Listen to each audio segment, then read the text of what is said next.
사상 최악의 테러 사건으로 꼽히는 9.11 테러 21주년을 맞아 어제 뉴욕과 워싱턴 DC, 펜실베니아 등 3개 지역에서 추모식이 열렸습니다.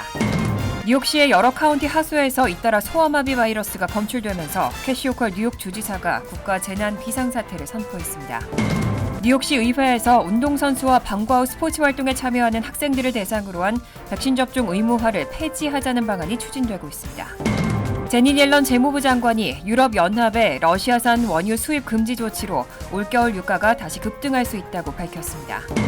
지난 금요일 민주당 폴킴 팰리세이즈 팍 시장 후보가 후원의 밤 행사를 개최하고 지지를 호소했습니다. 이상은 이 시각 주요 뉴스입니다.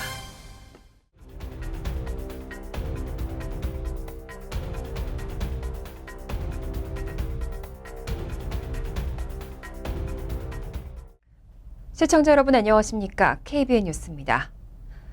어제는 사상 최악의 테러 사건으로 꼽히는 9.11 테러 21주년이었습니다. 뉴욕과 워싱턴 DC, 펜실베니아 등 3개 지역에서 추모식이 열렸는데요. 바이든 대통령은 또 다른 공격은 절대 용납하지 않겠다고 강조했습니다. 어제 오전 뉴욕 맨하튼의 그라운드 제로에서는 9.11 테러 21주년 추념 행사가 오전 8시 46분에 열렸습니다. 21년 전 테러범이 납치한 아메리칸 에어 여객기가 맨하튼 세계무역센터 북쪽 건물에 충돌한 시간에 맞춰 열린 이 행사에는 당시 희생자 가족과 함께 카멀라 해리스 부통령 부부 등이 참석했습니다. 무거운 분위기 속에 진행된 행사에선 당시 사망한 3,000명에 가까운 희생자들의 이름이 한 명씩 낭독됐습니다. 다만 행사에선 6차례에 걸쳐 낭독이 중단됐습니다. 유나이티드 항공 여객기가 세계무역센터 남쪽 건물에 부딪힌 시간과 국방부 건물 테러 시간, 워싱턴 DC 연방의회 건물을 노렸던 납치 여객기가 펜실베니아주에 추락한 시간에 맞춰 묵념을 하기 위해서였습니다. 또 세계무역센터 남쪽 건물과 북쪽 건물이 붕괴한 시간에도 묵념이 이뤄졌습니다. 한편 바이든 대통령은 184명의 사망자가 발생한 버지니아주의 국방부 건물의 테러 현장에서 열린 추념 행사에 참석했습니다. 바이든 대통령이 헌화하고 추념사를 한 오전 9시 37분은 21년 전 국방부 건물이 공격당한 시간입니다. 바이든 대통령은 2011년 제거된 테러의 주범 오사마 빈 라덴과 함께 최근 드론 공습으로 사망한 아이만 알자와히리를 언급하면서 미국에 대한 공격을 용납하지 않겠다는 의지를 강조했습니다. 뉴욕시의 여러 카운티 하수에서 잇따라 소아마비 바이러스가 검출되고 있습니다.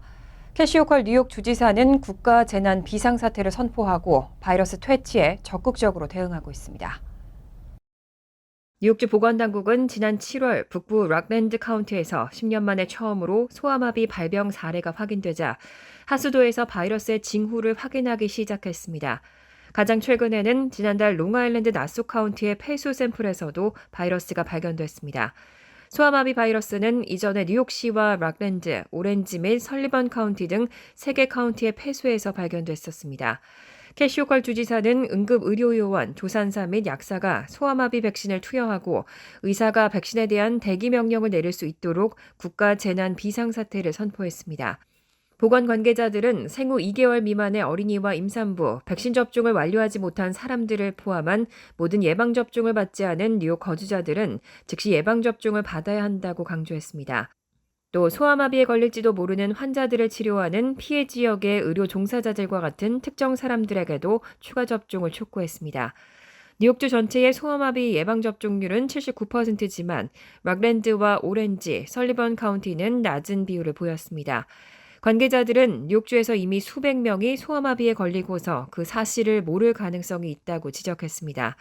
소아마비에 감염된 대부분의 사람들은 증상이 없지만 며칠 또는 몇 주 동안 다른 사람들에게 바이러스를 옮길 수 있습니다. 현재 뉴욕시는 공립학교 학생들에게 코로나19 백신 접종을 권고하고 있습니다. 다만 운동선수와 방과 후 스포츠 활동에 참여하는 학생들에게는 백신 접종이 의무화되고 있는데요. 이 정책을 폐지하자는 방안이 추진되고 있습니다. 뉴욕시 의회가 공화당을 중심으로 공립학교 운동선수와 방과 후 스포츠 활동 참여 학생들의 백신 접종 의무화 정책 폐지를 추진하고 나섰습니다. 현재 뉴욕시는 공립학교 학생들에게 코로나19 백신 접종을 권고하고 있지만 운동선수나 방과 후 스포츠 활동 참여 학생 등 코로나 고위험군 학생에 대해선 백신 접종을 의무화하고 있습니다. 뉴욕포스트에 따르면 조 보렐리 뉴욕시 의원과 공화당 의원들은 스포츠 경기와 마칭밴드, 치어리딩 등의 스포츠 활동에 참여하는 학생들과 과외 활동에 참여하는 저학년 학생들에게 적용되고 있는 뉴욕시 교육당국의 백신 접종 의무화 규정 폐지를 촉구하면서 최근 에릭 애담스 뉴욕시장과 시인 바산 뉴욕시 보건국장에 이런 의견을 전달했습니다. 보렐리 시의원은 이번 정책을 논의하는 가운데 뉴욕시 관계자들은 해당 규정 폐지에 긍정적인 반응을 보였다며 다만 구체적인 시기에 대해서는 논의된 바 없다고 밝혔습니다. 현재 학교에서 백신 접종자와 미접종자 학생들이 함께 수업을 듣는 상황에서 방과 후 활동이 시작되면 미접종자 학생들은 학교에 머무를 수 없기 때문에 학생들의 스포츠 활동을 저해할 수 있다는 우려가 나오고 있습니다. 이와 관련해 오늘 15일 해당 정책 폐지를 주장하는 학부모들의 시위가 맨하탄 뉴욕시 교육국 본부 앞에서 열릴 예정입니다. 11월 중간선거가 2달여 앞으로 다가왔는데요. 최근 한 여론조사에서는 다가오는 선거에서 유권자들이 가장 중요하게 생각하는 의제가 물가 상승인 것으로 조사됐습니다. 정치 전문 매체 폴리티코와 하버드대가 지난달 5일부터 22일까지 등록 유권자 1,815명을 대상으로 조사한 결과 상하원 투표에서 가장 중요한 이슈를 묻는 질문에 응답자의 51%는 인플레이션이라고 대답했습니다. 이어 경제 및 일자리가 49%, 총기 규제 46%에 이어 민주당이 중점적으로 부각하고 있는 낙태는 44%로 4위에 올랐습니다. 우선순위는 정치 성향별로 뚜렷하게 엇갈렸습니다. 공화당 지지층에서는 인플레이션이라는 응답이 59%에 육박했고 경제와 일자리라는 답변도 56%에 달했습니다.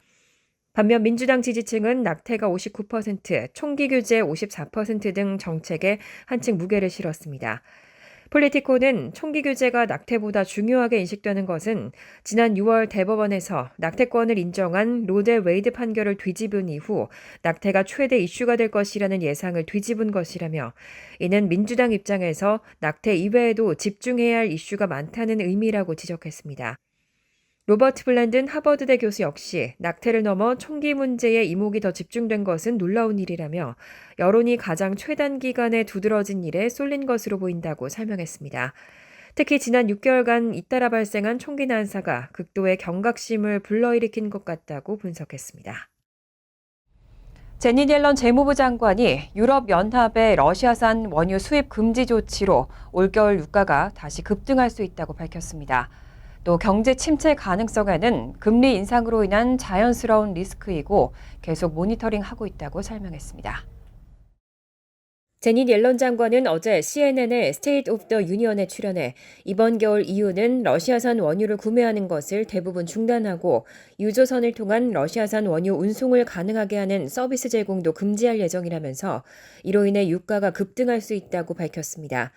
또 러시아산 원유에 대한 유가 상한제는 불법적 전쟁에 사용되는 러시아의 수입을 줄이는 동시에 러시아산 원유 공급을 유지하고 국제유가 상승을 막기 위해 마련됐다고 주장했습니다.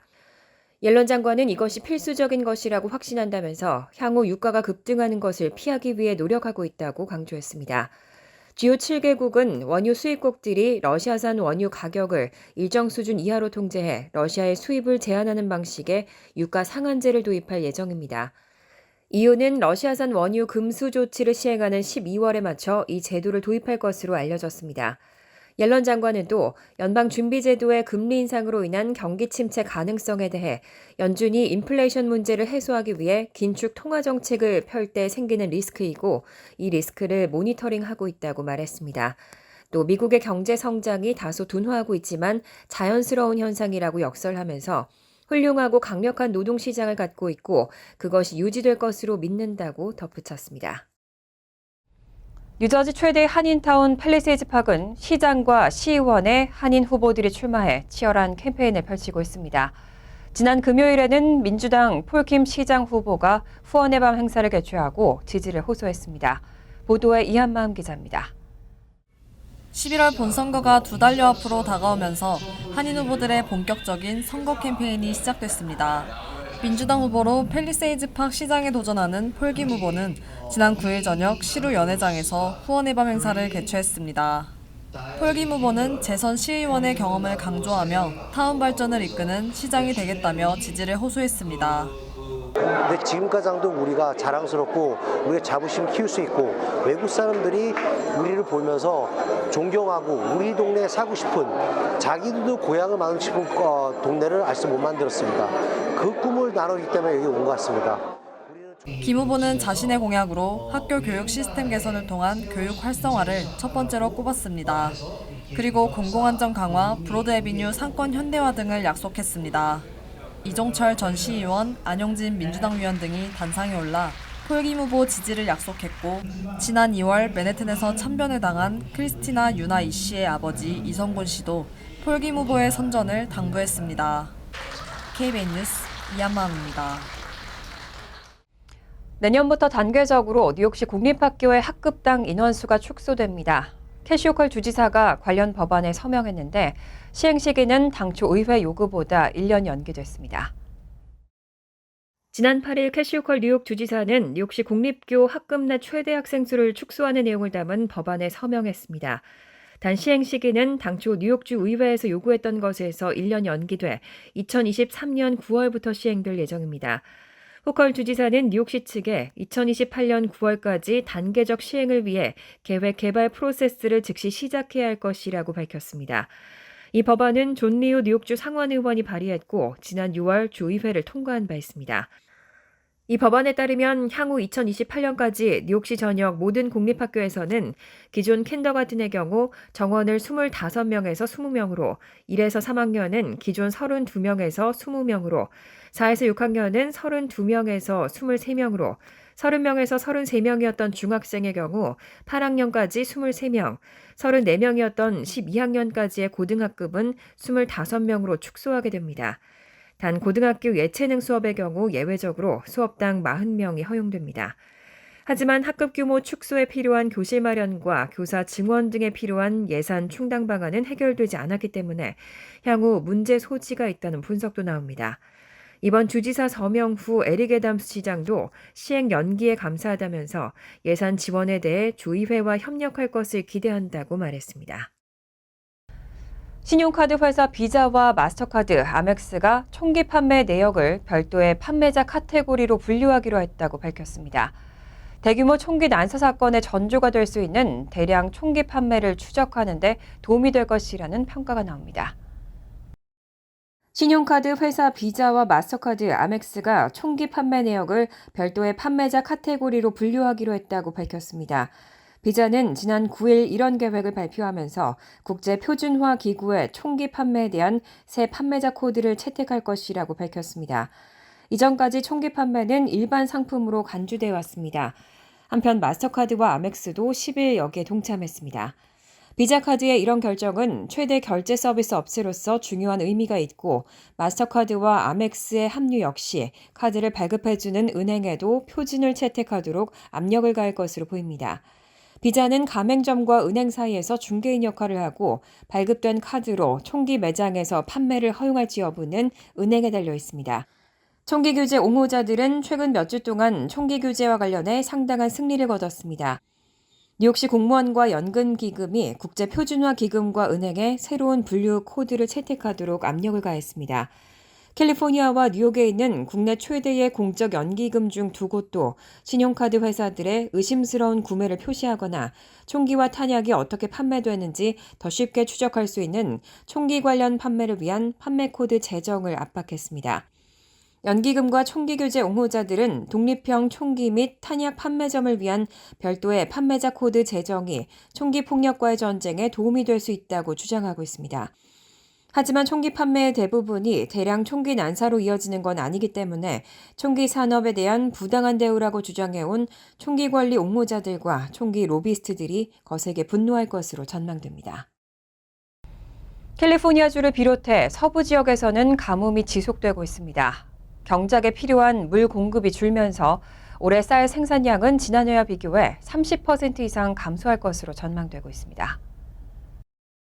농무부 자료에 따르면 올해 캘리포니아주 농경지에서는 총 28만 5천 에이커의 쌀 경작을 위한 파종이 이뤄진 것으로 추산됐습니다.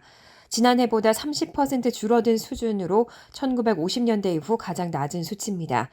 데니얼 썸머 캘리포니아대 농경제학 교수는 올해 캘리포니아에서의 쌀 농사가 다른 어떤 농작물보다 가장 가파른 감소를 보였다고 지적했습니다. 캘리포니아주의 쌀 생산은 미 전체 쌀 생산의 5분의 1을 차지합니다.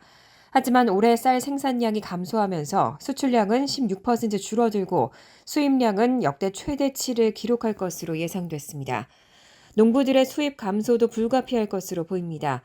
월스트리트저널은 농부들뿐만 아니라 트랙터와 종자를 판매하고 농작물을 선적하거나 수출하는 등 일련의 사업이 타격을 받게 됐다고 전했습니다. 올해 이렇게 쌀 생산량이 감소한 것은 가뭄이 지속되면서 경작에 필요한 물 공급이 줄어들었기 때문입니다. 지난 겨울 기록적인 가뭄으로 쌀에 책정된 물 공급량이 줄어든 데다 올해에도 가뭄이 계속되면서 세크라멘토 북쪽 콜루사 카운티의 쌀 경작지는 올해 공급받을 수 있는 물량의 약 18%만 공급받기도 했습니다. 월스트리트저널은 농가가 언제라도 다시 쌀을 생산하려고 하기 때문에 다른 작물에 크게 의존하지 않고 있지만 전문가들은 기후변화 때문에 가뭄이 계속되거나 악화될 것으로 전망하고 있다고 보도했습니다. 간추린 소식입니다. 미 농무부와 육류수출협회에 따르면 올해 들어 지난 7월까지 한국의 미국산 쇠고기 수입량은 16만 7,874톤, 금액으로는 16억 9,033만 달러로 집계돼 양이나 금액 모두 전 세계에서 가장 많았습니다. 지난해 같은 기간보다 수입량은 4%, 금액은 33% 증가했습니다. 한국에 이어 미국산 쇠고기 수입이 많은 나라는 15만 2,658톤을 수입한 일본과 13만 9,409톤의 중국이 뒤를 이었고 캐나다, 멕시코 순으로 나타났습니다. 인권단체 북한인권위원회에 따르면 지난 2020년 서해상에서 북한군에 사살된 해양수산부 공무원 고 이대준 씨의 형인 이래진 씨가 오늘 15일 워싱턴 DC에서 열리는 제18차 북한 이탈 주민과 북한 인권을 위한 국제의원연맹 총회에 참석합니다. 이 씨는 이날 오전 9시부터 오후 3시까지 진행되는 총회 제3세션 북한 내 반인류 범죄와 책임의 연사로 이대준 씨의 사례를 국제사회에 공유하고 진상규명을 촉구할 것으로 보입니다. 뉴저지주 공공유틸리티위원회는 다음 달부터 적용되는 업체별 가스요금 인상안을 승인했습니다. 뉴저지주에서 가스를 공급하는 4개 업체는 15에서 25% 수준의 요금 인상률을 제안했는데 모두 주정부 승인을 받았습니다. 한인들이 가장 많이 사용하는 에너지 회사 PSENG의 경우 요금이 24.48% 인상됩니다. 위원회는 가구별 연간 약 256달러 38센트가량 부담이 늘어날 것으로 추정했습니다. 메트로폴리탄 교통공사에 따르면 지난 7일 롱아일랜드 레일로드 1일 승객 수는 20만 4천 명을 기록해 팬데믹 이후 처음으로 20만 명을 넘어섰습니다. 메트로놀스 1일 승객 수는 같은 날 17만 9,600명을 기록해 팬데믹 이후 최다 기록인 지난 6월 28일 승객 수를 넘어섰습니다. 전철과 버스 이용객도 늘었습니다. 8일 전철 이용객은 364만 8,207명을 기록해 직전 주와 비교해 10%, 1년 전에 비해 약 36% 증가했습니다. 버스 승객 수도 138만 6,975명으로 지난해보다 약 15% 늘어난 것으로 집계됐습니다.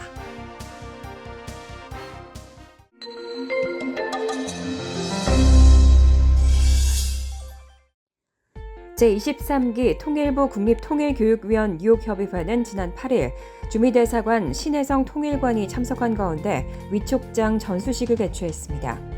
뉴욕 대한체육회는 지난 8일 뉴욕 한인 태권도협회 초청으로 뉴욕을 방문 중인 국기원 세계 태권도 연수원 평가단 환영식을 개최했습니다. 시민참여센터가 주최하고 14개 한인단체들이 공동 주관한 2022 타운홀 미팅이 지난 7일 퀸즈 베이사이드 소재 KCS 커뮤니티 센터에서 성황리에 개최됐습니다. 뉴 밀레니엄 뱅크가 지난 9일 비영리 단체 기브챈스에 후원금 2,000달러를 전달했습니다. 이번 후원금은 오는 22일 KCC 한인 동포회관에서 개최하는 기브챈스 제2회 사랑나눔 콘서트에 사용될 예정입니다. 환율과 증권 소식입니다.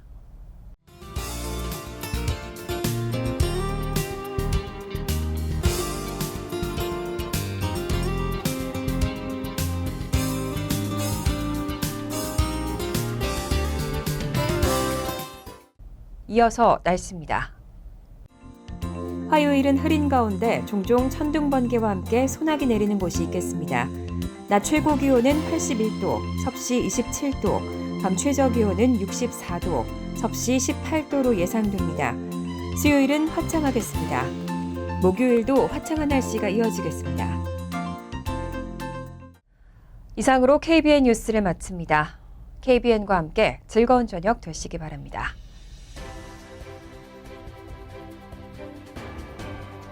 미 동부 최대 한인방송 KBN이 제작하는 KBN 뉴스는 웹사이트 mykbn.com 그리고 유튜브와 페이스북에서 다시 보실 수 있습니다.